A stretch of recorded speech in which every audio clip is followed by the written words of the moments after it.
So the LuTectomy trial is a phase 1/2 study, and it is looking at the dosimetry, efficacy and safety of lutetium PSMA therapy given upfront prior to radical prostatectomy in men with high-risk localized prostate cancer. It's really the earliest use of lutetium PSMA in the prostate cancer spectrum. It was a single series study, non-randomized. It's really a feasibility proof of concept trial. We recruited 20 men in a staggered fashion. These are all men with high-risk prostate cancer, biopsy proven with high-risk features. 6 out of the 20 men had pelvic nodal disease, but no one had distant metastases. And they all had high uptake on PSMA PET scan, which was an important inclusion criteria. So the first cohort of 10 men received 1 cycle of lutetium, and the second cohort of 10 men received 2 cycles spaced 6 weeks apart. And then 6 weeks after the last cycle, they underwent their radical prostatectomy and lymph node dissection. And the primary endpoint of the trial is dosimetry, so what dose of radiation we can really deliver to the target tissues that contain tumour. And the important secondary endpoints were biochemical, imaging and pathological responses, safety of the treatment, how well it is tolerated, and importantly, how safe is surgery after this treatment. We also looked at quality of life measures. So we found the primary endpoint is dosimetry, and so we calculated this using 3 time point SPECT CT. And we saw that we could deliver quite significant doses to tumour tissue. So a total of 35 gray to the lesions in general, a median of 35 gray. And that included a median of 38 gray to the lymph nodes and 20 gray to the prostate. And the thing to remember, because a lot of people will say that these are very low doses, but actually these are very targeted doses. So all of this goes specifically to the cells that express PSMA.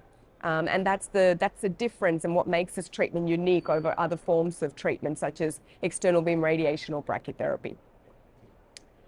We also found that it was very well tolerated. The events were very low grade. Most of them were grade 1. No patient had grade 3 to 5 adverse events. Very small doses delivered to physiological glands, so it was a very well tolerated treatment. And surgery was really straightforward. We were pleasantly surprised that all tissue planes were well preserved. The majority of patients, the level of difficulty was as you would expect for a high-risk prostate cancer. They all had routine post-operative care, and no one had any high-grade complications. And no one had any complications attributed to lutetium PSMA. So what it tells us is that further research into this space is really worthwhile. We've demonstrated that lutetium PSMA delivers good doses of targeted radiation. We've demonstrated that it is safe and surgery is well tolerated afterwards. But we do need the next trial, the next big randomized trial that really looks at the role of this sort of treatment in the upfront setting. Oncological endpoints were not the aim of this trial, and they take a long time in prostate cancer. It takes many years for that to really be apparent. But before we design the next trial, the questions we will need to answer are: what is the optimal dose of lutetium PSMA? How many cycles do we need to give? How long do we need to wait between the treatment and operating on these patients? Do we need to operate on them at all?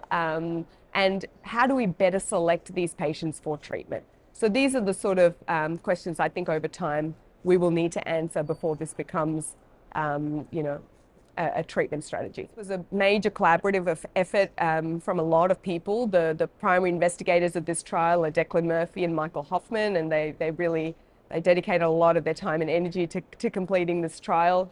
Dr. John Violet, the late Dr. John Violet, our friend and colleague, really came up with the initial vision for this trial, and he was the one who was instrumental in getting this set up.